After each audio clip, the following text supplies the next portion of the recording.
Good afternoon, ladies and gentlemen. Thank you for joining me today on this episode of the Lloyd Show. Sorry. Gotta fix the mic there. All right, that's better. I don't want to break the illusion here with things being cut off from the camera. All right, well, thank you all for joining me today. I've been looking forward to over the weekend to coming back today. It's great when you enjoy what you do. It's great to, do something you love. So I'm very happy about that. Happy to be back with you today on this Monday. Let me know how the how the audio is and everything. Normally I check it on my phone just before I go live so as not to interfere with anything on the computer. However, I don't know where my phone is. I just lost it a few minutes ago, so I've been able to find it. I think it's probably outside. I was throwing the ball with my dog a little bit earlier, and so I think that I left it out there. All right. Well, anyway, I hope that all of you had a great weekend. I did. Let's see. Did anything eventful happen this weekend? No, I don't think anything eventful happened this weekend. I was trying to think of something to talk about over the weekend, but there really was nothing, so we'll go ahead and jump right into the topic of today's show. What I want to talk about today, as always, the title indicates what I want to talk about today. I want to talk about rooting yourself in reality, grounding yourself in what is real. When you look around you in today's world, everything is fake. Everything is a proxy activity. I can't remember. There is actually a word that describes this better than just proxies. But everything is supposed to emulate, replicate, or take the place of something else, whatever that is. Now, this can be anything like lifting weights because you're not like fighting in war or doing hard labor. It can be anything as innocent and simple as that, something which is meant to take the place of something good.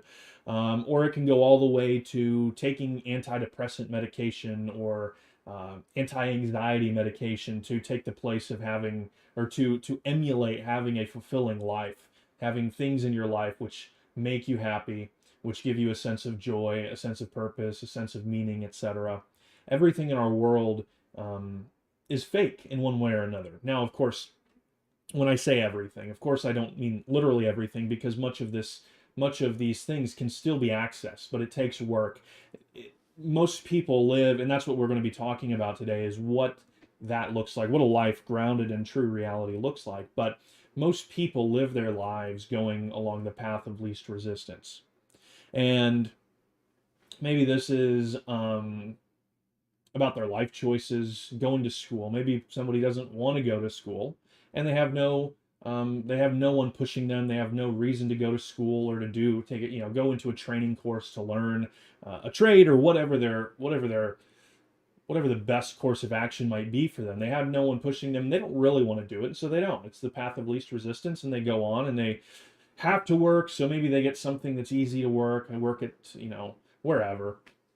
You can fill in the blanks there. Or perhaps they have a really, really strong pressure in one direction from family and from other people, reputation or whatever. And so maybe they don't want to go to school and they could do something better without college. And so, but because they have that pressure and they don't really have to worry about the debt so much, maybe they have good grades and they can get scholarships, or they're okay with the student aid or whatever. But most people follow the path of least resistance in their life choices. Most people follow it culturally, as we know, and that's why, and this is something which you already know, but the reason that you see so much of a leftward shift in the world is because the left has done so much, they've done so much more to pressure people into believing what they want them to believe. Maybe in certain areas you have less of a pressure. So like I would imagine that like what we saw that with the Christian Baker situation, where he was being pressured by a gay activist couple to bake them a wedding cake for something that his religious beliefs precluded him from being involved in. That probably wouldn't have happened in a place like Georgia, or maybe even a place like Texas. I don't know. It depends on like the area that you're in Texas. It's the size of a small country, so, or not even a small country. It's the size of it's the size of one of the larger European countries, for example. So you have more of a variation there, more variance between the culture that you experience. But the point is that in most places you have to worry about, okay, if I voice my religious beliefs, or if I take a conservative social position and I behave in a way that somebody seriously convicted of that would behave, then I might get sued. I might have my life ruined. I might have my name dragged through the mud. I might be assaulted. I might be attacked. I might be killed. I might have trouble finding a spouse. I might have trouble getting a job. I might lose my job, etc. And so most people are willing to take the path of least resistance, partially because they've been convinced that that this is what progress looks like, and that this is what the right side of history looks like, as they say, and so they go along with it. But most people take the path of least resistance, and so it's difficult to find something that's real. It's difficult to find something that isn't fake or artificial or manufactured. And so when I say that everything in our world is fake, that's what I mean. Everything in the world that has been constructed around us is fake. There's like a popular meme format, and I don't know if this quote was taken from like a book or an essay or something, but it's just like a meme format on Twitter, and it gets kind of dumb most of the time. But basically, like the idea, and it's one of these things that gets posted by like these architecture accounts, these architectural beauty accounts that if you followed me for any length of time, you probably know how I feel about those. I'm not a big fan. Maybe they had some utility in like 2016, but I think they've long outlived any utility that they have.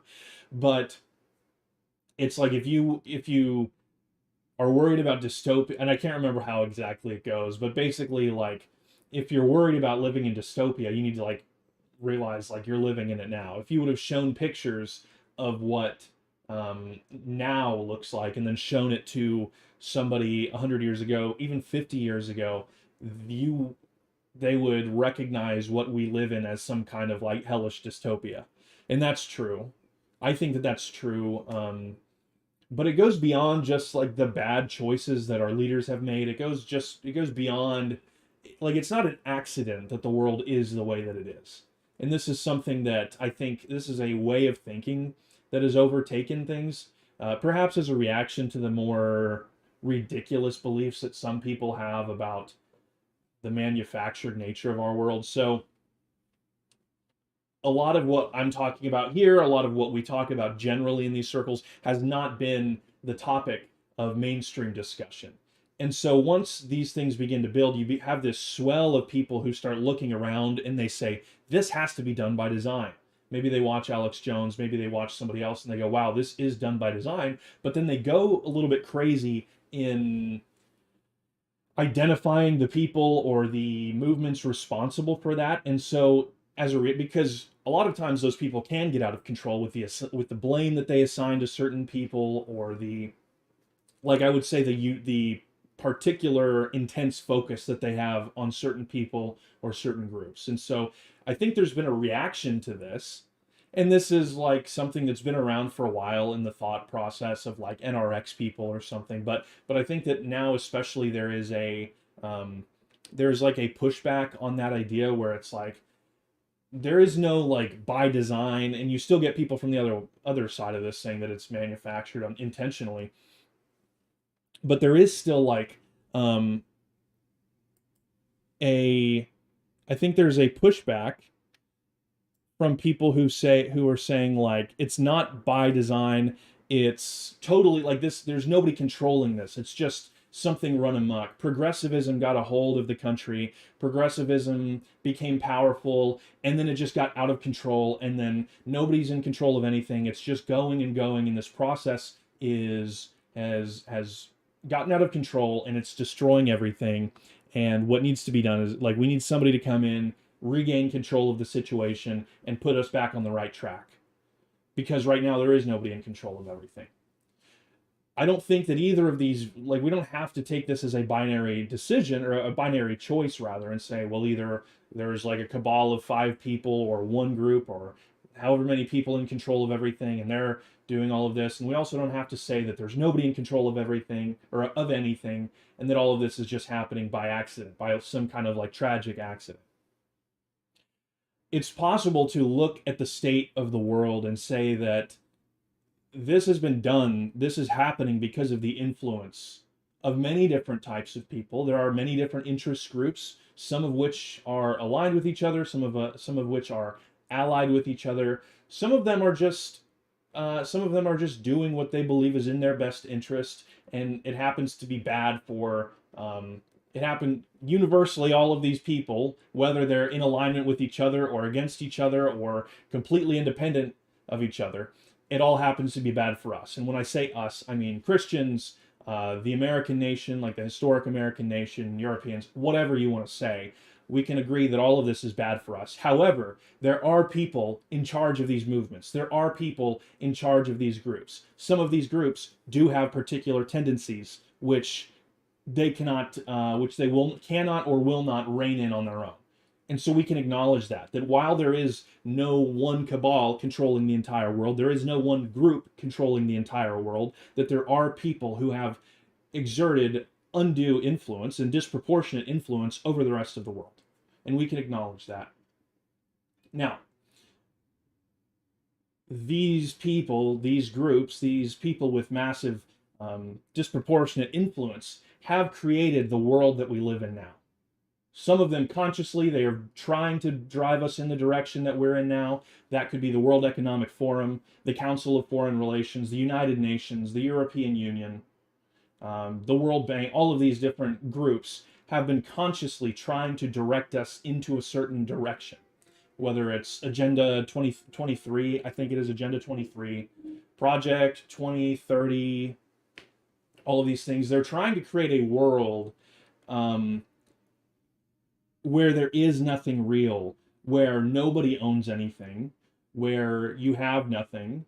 Your time is consumed by pleasure seeking, and even the pleasure seeking that you're doing is in some kind of mimicry. It's a mockery of the real thing, but you're totally consumed by pleasure seeking in this fake artificial world. And then there are other people who maybe were born into this world, into the beginning of this world, the dawn of this new fake age that we live in. Maybe they cannot think outside of it, and so everything that they do furthers the interests of um, these organisms, these um, entities which are pushing us in this direction. Or maybe the things that they want and desire just happen to align with it. I think that that might be the case with feminism, for example, like modern feminism. This the original feminist movements came about before the world was plunged into this disorienting like virtuality where everything is like a virtual action, and not, I don't mean digital, but just like everything is virtual rather than real. And so those like the feminist movement was born before this. However, it serves the interests of what we're talking about. It serves to disrupt what is real and what is true, because it asks you to deny nature. It asks you to deny the observable reality that is around you, and try to supplant that with something different, with something unnatural, with something unreal. And so there is a variety of influence. There are a variety of factors and people that are playing into this and pushing us in a certain direction.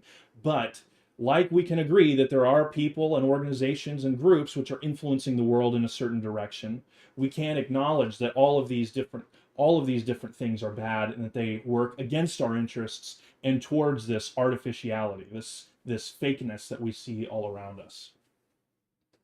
And to go with the most egregious examples, like the UN, Council of Foreign Relations, all of those, um, and their desire for the new world order that they want to see. They're the ones that are consciously doing this, and the World Economic Forum, etc., with the Great Reset and all that we're seeing now with the Biden administration and the push in Europe to do to work like in concert with them. This internationalist group, this international coalition that we see, or not international coalition, but internationalist coalition, which has taken over the positions of authority in government and in these very powerful NGOs.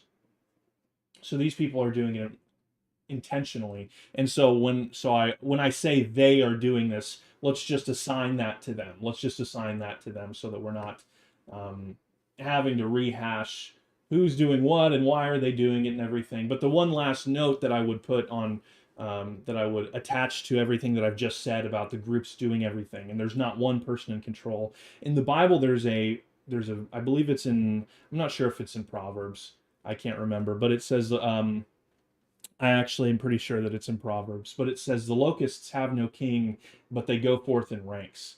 And so, and like the explanation for that is locusts don't have one leader commanding them, but they move in swarms. They don't just all get scatter in different directions. They don't have to, they're not like certain animals where they're rare and they travel alone and they have to find a mate or something. Locusts live in swarms, and they swarm from one place, and they eat it up and they destroy it, and then they move on to the next place. And they do it without any type of leadership, yet they all go together and they're doing the same thing. And we can look at these people and groups as locusts, because this is what they do. They move in and they destroy, and they eat up the goodness in an area, and they destroy it, and then they move on together to the next place where they do the same.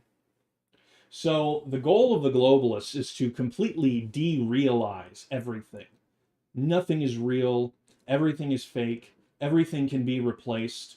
Whether it's, as I said earlier, it's like actual fulfillment in your life that can be replaced by altering the chemical balances in your brain so that you feel as if you're fulfilled. You feel happy. You stop feeling anxious, even though you maybe have a reason to. Maybe you have a reason to be depressed. Maybe you have a reason to be anxious. But instead of actually fixing that at the root cause in your life, at the spiritual level or perhaps the physical level, we're just going to alter the chemical balance of your brain. Or maybe it's this idea of like the metaverse, virtual reality, that you live and you work in virtual reality. And that's where the bulk of your life takes place. That's where you, in the view, in the aspiration, like what they aspire to, what Facebook and these, anybody who backs this sort of thing, even like what's the word, transhumanists that maybe don't believe in metaverse, but they believe in some other kind of virtual or augmented reality. You are living in this virtual reality, and and virtual reality, of course, is an oxymoron. It's very misleading because there's no virtual reality. You're living in a matrix, you could say, to use an obvious example or an obvious analogy. You're living in a matrix. Your body is simply sustained in the real world because your body has to continue living for your mind to live in this detached, uprooted, ethereal space where your consciousness is controlled and completely subjected to the whims of the programmers or to the whims of whoever is in control of them. So your life is taking place in this artificial realm. Your body is just existing in the real world, in the material, physical world. And so maybe you have to come out of it every once in a while to feed yourself. Maybe you, at least maybe in the early phases, or maybe depending on how it would go, if this type of thing does come to pass, you have some events, maybe like sex or something that takes place in the real world. Even though most of it, as we know, they're already doing this with pornography and everything that you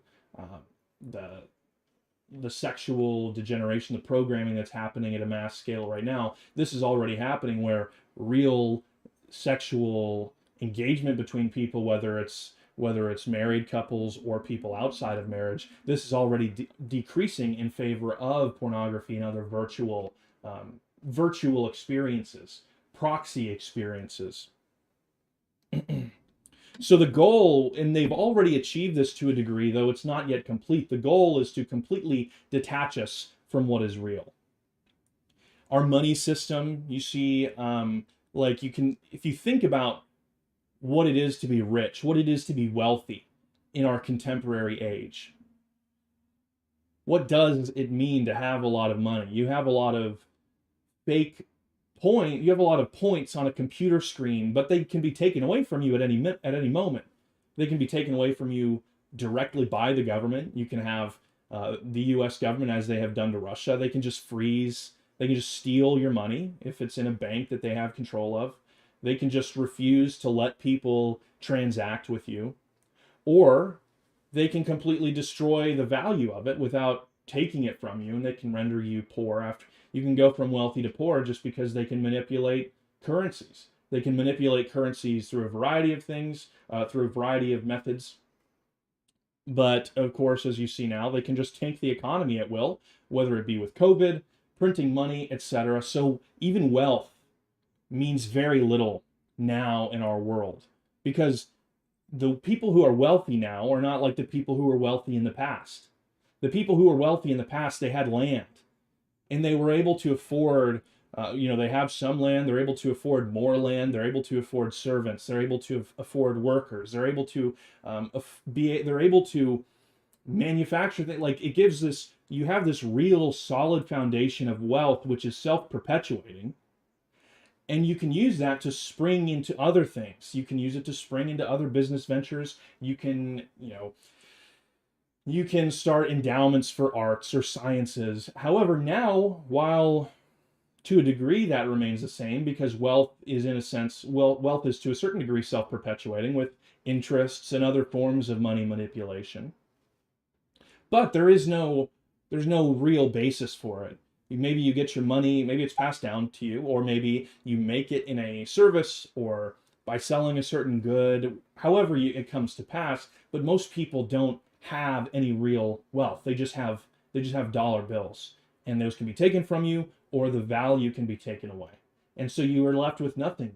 In the past, wealth could weather the ups and downs of an economy. Wealth could weather wars and poverty and depressions and famine, Because at the end of the day, what gave people what the source of wealth, the foundation of their wealth, was real. It was land, it was livestock, it was like physical capital, tools, supplies. There was a community aspect of people working for them, and people don't have that anymore. So, and even though war and other things, disaster could affect the ability of wealthy people to make money, like they might fall on hard times because maybe there is a famine or a dry year and they can't grow the food that they need to grow. But now it doesn't even matter because people can't grow food. They don't have land. They're not and even so, like food and all of these food and the other things that come along with land ownership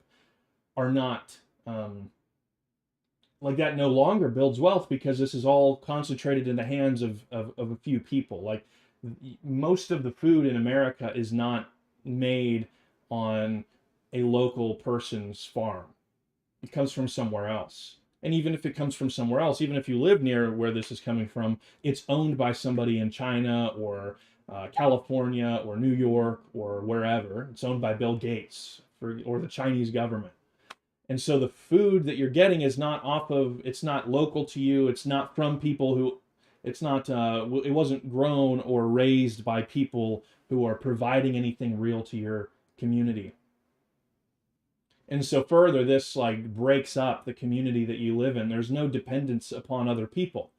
The people that live around you, their only relation to you now, when none of you are providing anything real to each other, whether it's buying your food from them or trading, you trade them grain for milk or whatever the case may be. If you're producing something, you trade something that you've produced for something that comes from their land or something that they've produced, or you're working together in one of these situations where you go to church together and you're really depending on each other. When this is removed, the relationship that you have to one another is purely geographic. It's purely about the fact that you live in close proximity to each other.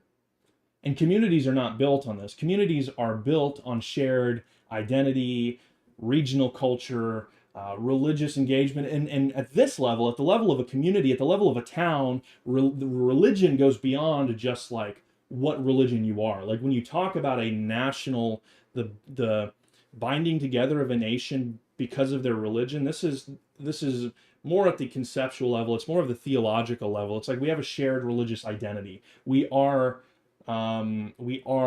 reformed. Like this, like for example, England, you have the Church of England. Now with toleration and other stuff, it's more divided, but we are a part of the same church. In America, you could say like we are Protestant. America is broadly Protestant. Now, again, there's been stratification there because of the growth due to immigration and other factors, the growth of Roman Catholicism, Eastern Orthodoxy, Hinduism, Buddhism, Islam, all of these different things. Now, those latter ones are still much smaller, but you have less of that cohesion. But at the community level, it's not just about this thing that's like, hey, we're all Protestant. It's, I go to church with you and we live our lives, like our lives are intertwined. My daughter is married to his son, or my cousin is cousins to him on his side of the family. Like there's no, and these things are like, you don't know these things. The truth is that these relationships are still there, but they're latent, they're inactive, they've been dampened and suppressed. You are still related to people around you. I mean, unless you've just moved there or your family's just moved there and you're in the first generation of like laying down your own roots. But if you've lived in a certain area, like say that you've lived in Austin for your whole life and your parents and maybe your grandparents or wherever have lived in Austin for your whole life, then you have those relationships. You are cousins to people around you, like second, third cousins, whatever, and you don't know it. And so these people are not a part of your life. But these things only come up when you're living in a real, like, I feel the word intentional has kind of been destroyed these days. But if you're living in intentional communities with people, and that is primarily expressed in religion, and so it's religious worship. We worship together on Sunday mornings. We go to Bible studies on Wednesday afternoons. Once every 2 weeks, we go together and we raise money for the poor and we help the homeless and we do these things. And so at the base, like, community level of a city and a town and a neighborhood, whatever, it's the religious binding together, the religious bonds that happen at this level are far more interpersonal. It's beyond just the identification of Protestant or Catholic or whatever. And these have been completely destroyed. And so, beyond just church, but civic involvement, there has been a total de-emphasis on local political action, local political engagement. And that goes beyond just like city council meetings. Now, one of the good things that we're seeing is a resurgence in this type of activity because of what is being seen in the schools and city councils, what's being done by these people. And so in a very good development. This is a very positive development. So conservatives are getting re-involved in school boards and city councils and mayoral elections. And so this is good. But city council meetings have been deprioritized. It's mostly only people who are politically plugged in or who have a child in a school where like perverted stuff is being taught that are getting involved. It used to be, while not everybody was intensely involved, it was a matter of interest for everyone. It was a matter of interest for everyone to know who was on their city council, who was on their state legislature, who their governor was. Now, governor is still a little bit more important than the rest of this stuff. But nowadays, the only focus that most people have is who is the president. And it actually turns out that the president has the least amount of effect, like proportionately, the least effect on your personal life. And so it's, again, this is fake. It's not real. It's theater. It's not to say that it doesn't matter, but it doesn't matter if you're not paying attention to these other things. It's a distraction. It's meant to keep you from looking at the action that you could really have. And this is how we differ from like hippies or people who are maybe who have some kind of nihilistic view about this stuff when they say, oh man, it's all rigged. It doesn't matter anyway. There's no point. Nothing's going to change. We don't say that. We definitely don't say there's no point. There's definitely a point. But the pointlessness of it is completely dependent on like what your focus is.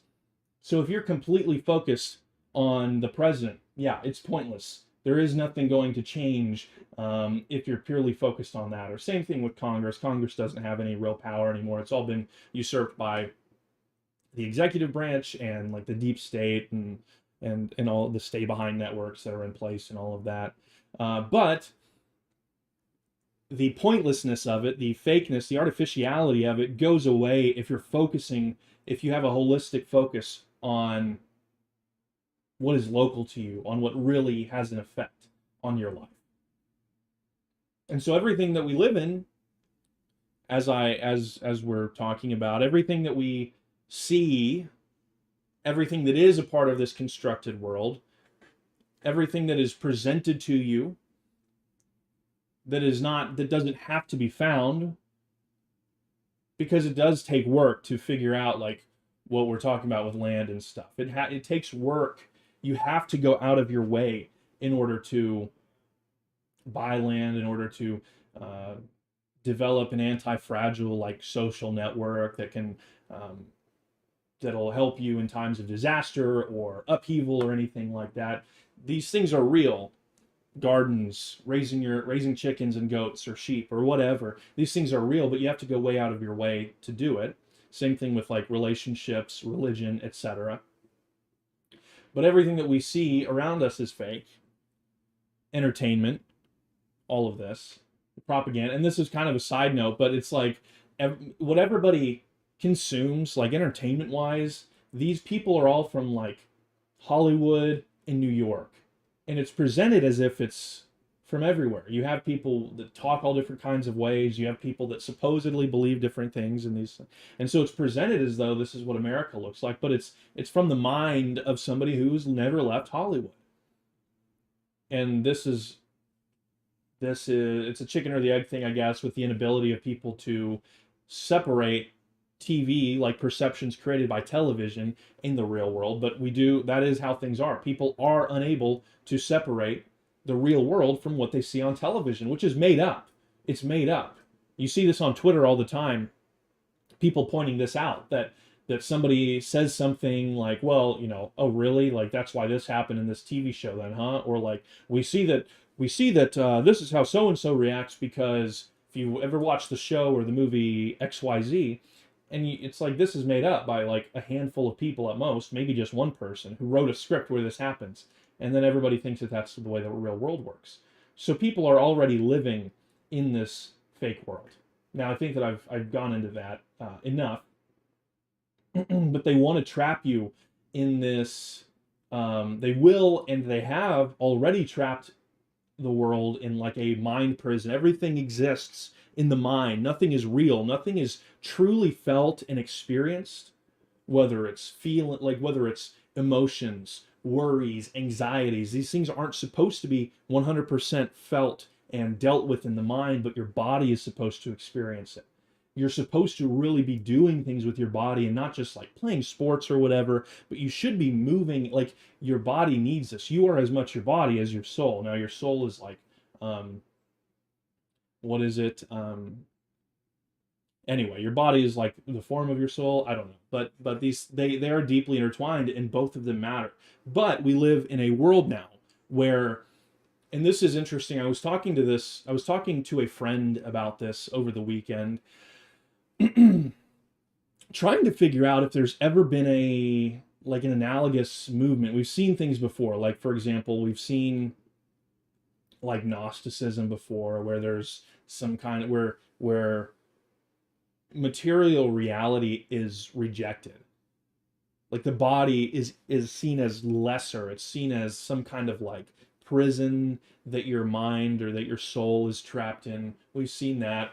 We've seen hedonism before, where it's, eat, drink, and be merry, for tomorrow we die, and there's no importance placed on spiritual higher things. Just in like I guess the highest like archetypical example is like Sodom and Gomorrah, where it's purely about physical pleasure and eating and sex and all of this stuff, and so everything else is ignored and rejected. But we live in a very weird time right now, where like the culture is to like all meaning, all innate or inherent meaning to anything in the world is nothing. It's gone. Sex and gender, for example, there is no like separation, unless you're just talking about like you could say that sex is just referring to like the biological or whatever, and gender is more about like the personality traits of the sexes or whatever. You could say that, but that's taken now, and that's saying, well, there is no connection between sex and gender. We know that that's not true, but the prevailing belief of our culture, like pop culture at least, is that the body has no bearing on what you are. Material reality has no signification. There is no realness about what you are. It's a coincidence. It's an unfortunate coincidence that you were born with a certain set of genitalia, but what you really are is what's going on in your mind.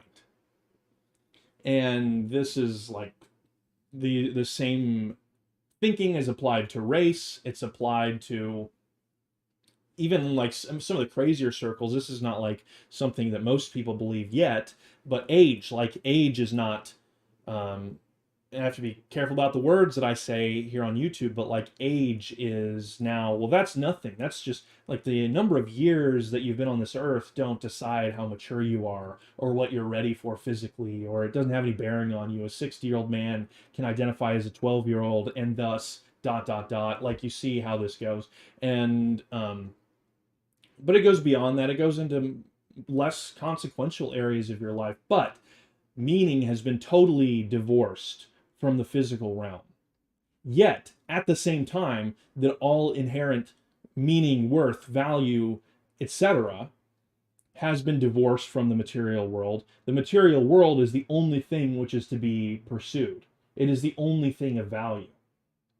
Like there is no desire for some kind of transcendent state. Like the only like the transcendent state that people want to be in is something where they can be completely, they can enjoy physical carnal pleasure totally unencumbered from anything spiritual or moral or transcendental. So while there is no meaning to any of this stuff, all that anybody wants to do is eat good food, listen to good music, have sex with whoever they want, however they want, under any circumstances that they want. And this is like the most unreal aspect of it. Like the other stuff is influencing this. I'm sure that it's pushed us in this direction, but this is not what mankind is. This is not what the world is. The physical exists and the spiritual exists, but they don't exist like independently of each other. God, like in the incarnation, Jesus Christ is fully God, he's fully divine, and he is fully man, together, not separating them, not half and half, but he is, Jesus Christ, the man, is God.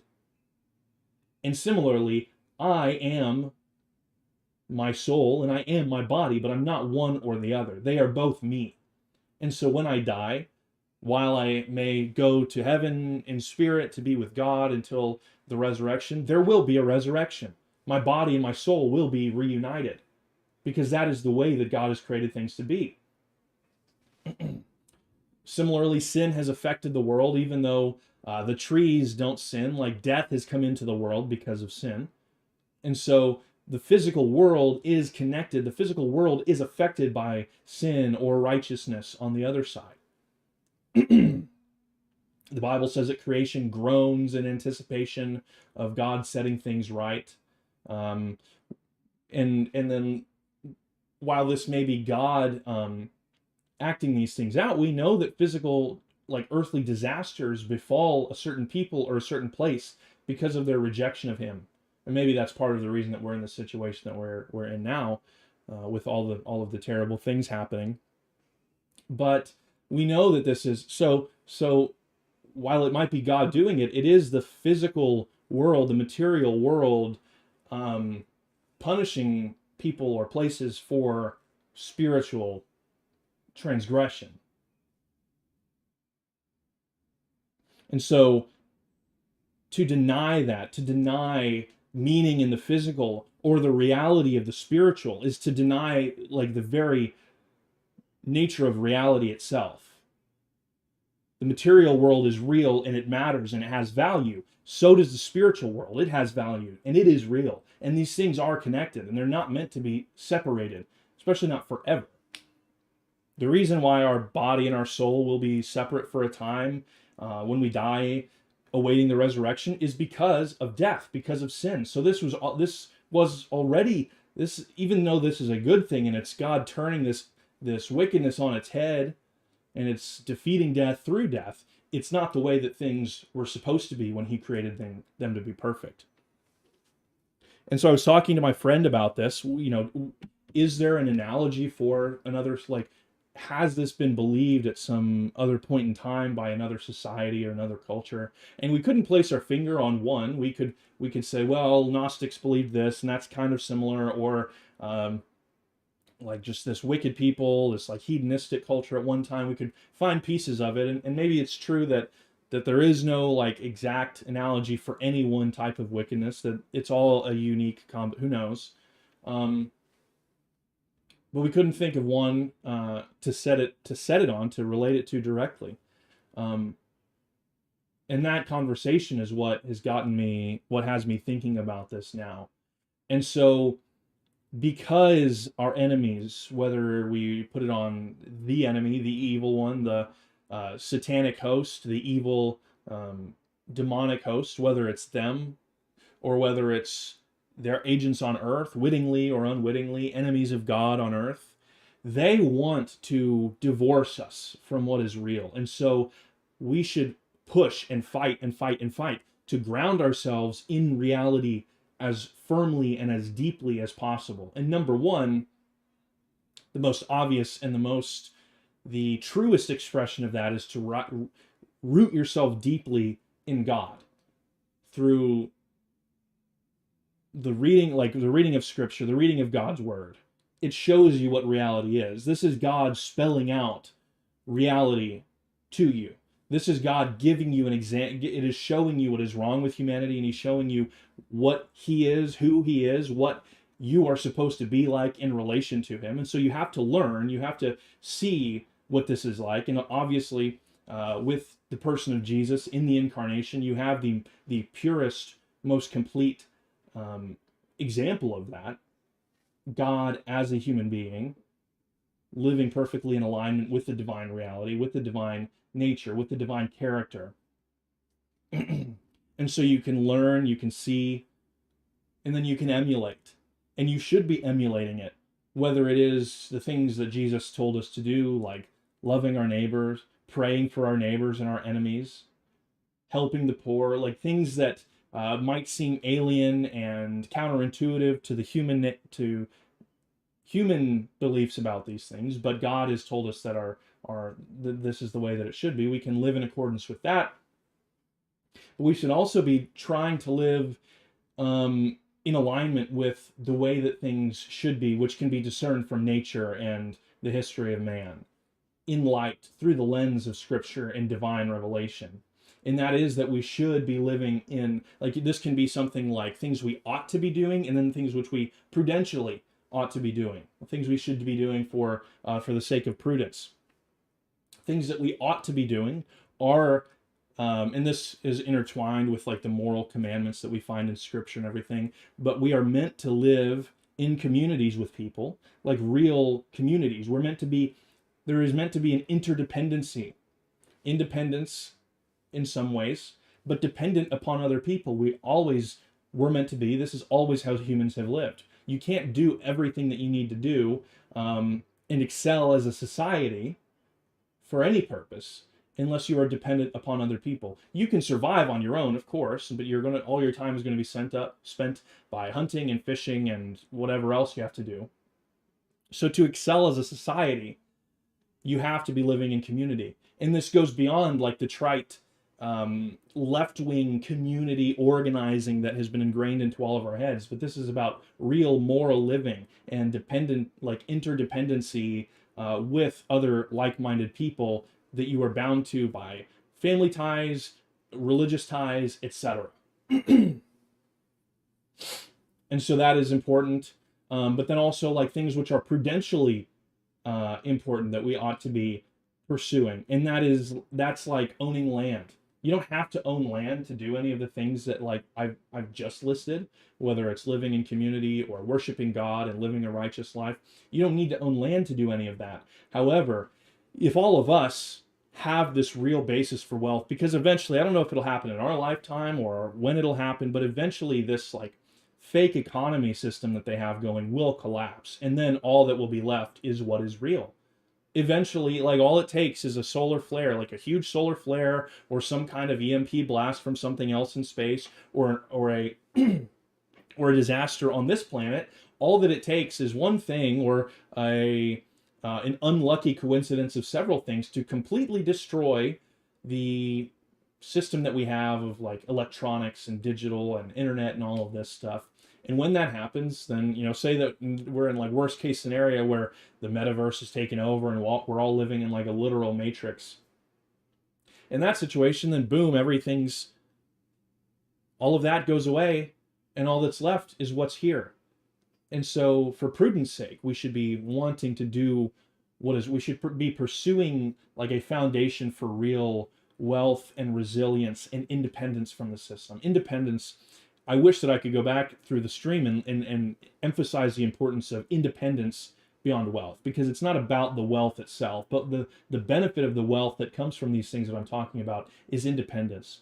You don't want to be dependent upon Bill Gates and China to farm your food. You don't want to be dependent on the local police. Like, obviously there's certain things that you can't handle, but you don't want to be completely dependent upon the local police when they're controlled by bad people. So you need to be able to protect yourself. You need to be a healthy distance. I don't think that people should live And this is a video that I'll do at another time because I'm running out of time here. But um, I don't think that people should run from cities and go to rural areas. I don't believe that people should run from rural areas to go to cities. I don't think you should jump from state to state. I don't think you should jump from town to town, or definitely not from country to country, because your ties to an area matter. And so when I say this, I like you should be at a healthy distance. Like, you shouldn't abandon the area that you're in, but you should be at a healthy distance. If like the neighborhood that you're in, like a bunch of bad people have moved into your neighborhood, then it's reasonable to seek a new neighborhood, and it's reasonable to move further away from the city center. But you should still be, and at a certain point, don't get me wrong, like certain places are lost causes, at least for now, with the situation that we're in. So this is not like a hard and fast rule of like you have to stay in Baltimore, Maryland. You have to live right downtown and run for mayor. That's not what I'm saying. But you should try to remain in the area that you're from, that you have ties to, and if need be, like remain a healthy distance away, where if there's some disaster downtown, it's not going to immediately directly affect you, and you have time to get away, or you have time to work with other people, like you see in some of these places where there's like a community watch uh, organization where people have talked about what to do in a disaster and all of or in a upheaval, all of this. But another one of these things that I suggest that we do, and this again will probably be part of the next talk that I do, like about what I just touched on, but social media unchecked for the world will completely destroy all personal sense of self, national sense of self, regional sense of self, etc., because it gives you this false idea of like a universal mankind. Like, there are certain things that mankind shares universally, like our nature, our propensity towards sin, our whatever. Like, there's good and bad stuff that mankind universally has. But we don't have a universal, like, character. There is not a cohesion between all different members of mankind. And what social media does is it removes, like, it de-emphasizes things which should be locally or regionally important, similar to what I was talking about with like politics and stuff. It de-emphasizes things that should be important to you regionally or locally, and it emphasizes things which only affect the world. Like what Zelensky said on TV yesterday, like, shouldn't really have that much of an effect on most people, but it's like top trending on Twitter, and every news site is talking about it, and it's all over Facebook and all of this. And so it gives you like a warped idea about what's important in the world, and it makes it harder for you to focus on things now. It also gives people an illusion about who we are and what we are. And it's like, hey, on Twitter, I get along with all kinds of people, regardless of their, like, this character, like where they're from or what they believe or whatever. And it's like, wow, we all really can get along. But then you look at examples of people actually living in close proximity to each other from all these different places and ideas and stuff, and we see that that's not the case. And so even though you and I online know that this is not how the world really is, you still should, nothing that you can learn online can make up for the knowledge that or can't replace the knowledge that you can get from living and working within your area. And so that has to be a priority too, and that just kind of plays into everything that I was talking about earlier. But that's like a practical step that you can take, and I'm like very guilty of this too. I get like the weekly little gnat or something. I get like the weekly screen time report on my iPhone. And I'm not going to tell you how much it is. It's probably not as bad as some of you, but it's probably a lot worse than many of you. So I don't know where it is. Maybe it's worse than everybody watching this. I don't know. But I'm like on my phone too much. I'm on Twitter. I'm on YouTube. I'm doing like whatever. Part of it's tough because a big part of my job has to do with this. Not just the streaming, but other political stuff has to do with online stuff. So it's hard, but so I'm saying this to myself as much as to you, but we need to be working to reject this, because obviously it has its benefits. But equally as obviously, our enemies, the people who have orchestrated so much of this, want us to be living on these devices. They want us to be living on these apps. And so we should be cautious. We should be wary, regardless of how useful they can be from time to time. We should be cautious about giving them what they want, even if we think that we're capable of resisting their sorcery. So that's what I have to say today about rooting yourself in reality. And we'll go see what the chat has to say today. By the way, if you want to super chat to support the show, I always appreciate it. You can do so here at entropystream.live/JakeLloyd. I always forget to shout that out, but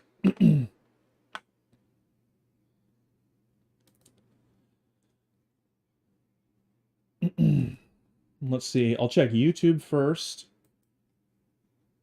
See what's going on over here. Let's see.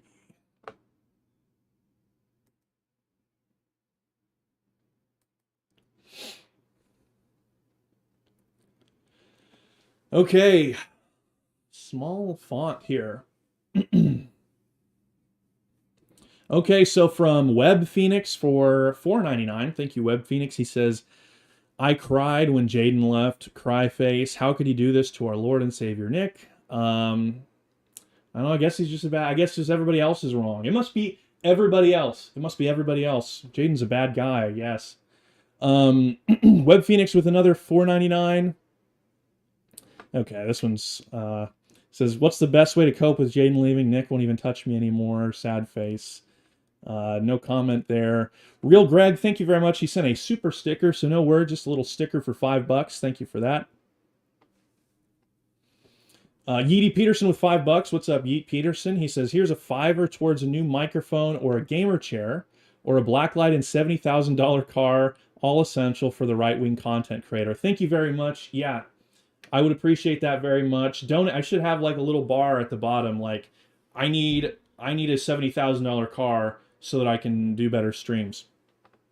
But a new microphone, I don't know. Obviously, the gamer chair is a joke. I don't know. This is a new microphone. This is a new microphone. I'm still having trouble troubleshooting it. I will say that because it doesn't sound. My old microphone sounded better. This one is good because it has an arm. It like rests on it well. I like the look of it. It looks more professional.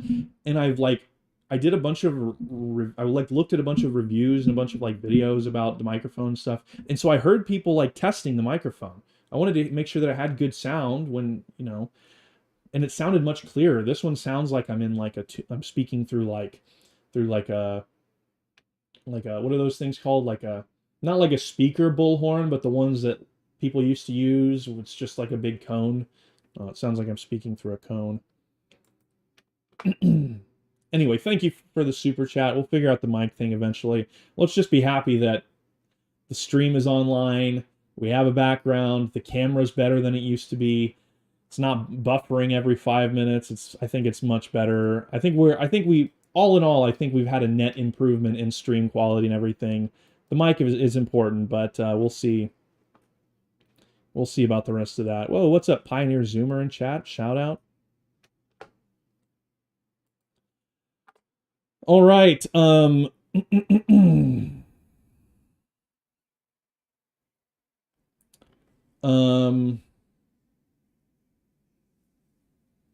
Let's see. So I don't want to say this name. It's gross. Let's just say Seed Hunter 234. I don't know what that's in reference to. Sounds kind of gross. But he says, so for $3, thank you for the super chat. He says, don't have to read my last super chat. Looks like they are buck broken this time, so we cool. I don't know what that is. I don't understand that. And then Sea Hunter again says, hey Jake, watched this pretty based and red-pilled show called Euphoria recently. Tried to watch it with the bros, but they said, WTF, that's gay. Normies, am I right? Also, shout out to all the groypers. Well, yeah, Euphoria is pretty gay. Outside of that, no comment. I try to look. I don't like vulgar stuff. I don't like. That's like why the you know, the podcast. I don't even like to say the podcast name on my show. It's Nick Mullen, the fat guy Stav, and then Adam Friedland, you know, that podcast. I don't like to say the name because I hate that word. I just hate vulgar stuff. I don't like anything that's like about like feces, or it's just crude and vulgar, so I don't like to say it. I try to keep it family friendly on the Jake Lloyd show, okay? So I'm not going to read that. I don't want to read those words out loud. Anyway, but I meant to say, from our super chatter there on Entropy with the Euphoria comment, that was a big super chat, a big $50 super chat. Thank you very much. I appreciate the support.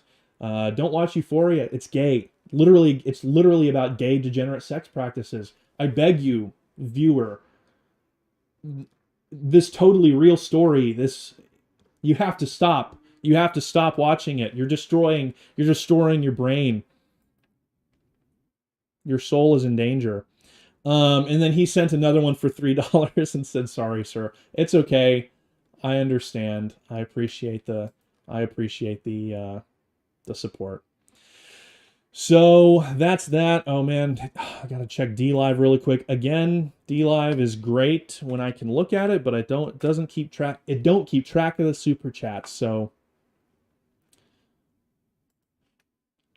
wow, well, real Greg James Beam looks like he sent a Ninjagini. So thank you very much. I'm pretty sure that's a Ninjagini, 1,000 lemons. So big shout out to Real Greg. Oh, yo. I was about to say, oh, yeah. Oh, yeah. He did. Thank you very much to Real Greg for the Ninjagini. Good to see you around, sir. It's been a long time. Thanks for stopping by. Thanks for dropping the Ninjagini. There it is. There's my $70,000 car. My Ninjagini. Thank you, Greg. He says, I hope you're all doing well. I hope you're doing well too, Greg. Thank you for stopping by. Good to see you. Anyway, that's that for our super chats, it looks like. I appreciate everybody who donated, and I appreciate everybody who tuned in today.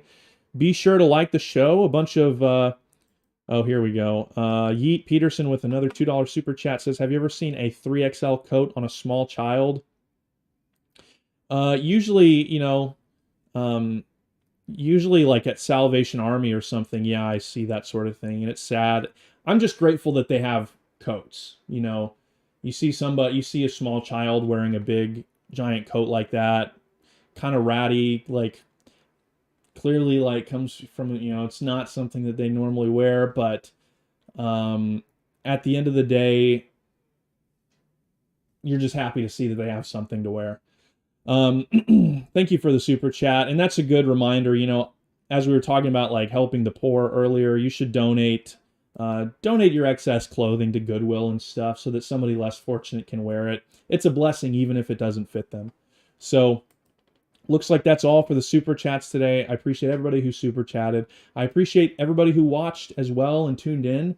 I hope you'll share it with your friends, you know, online friends, normie, like real life friends. I appreciate it regardless.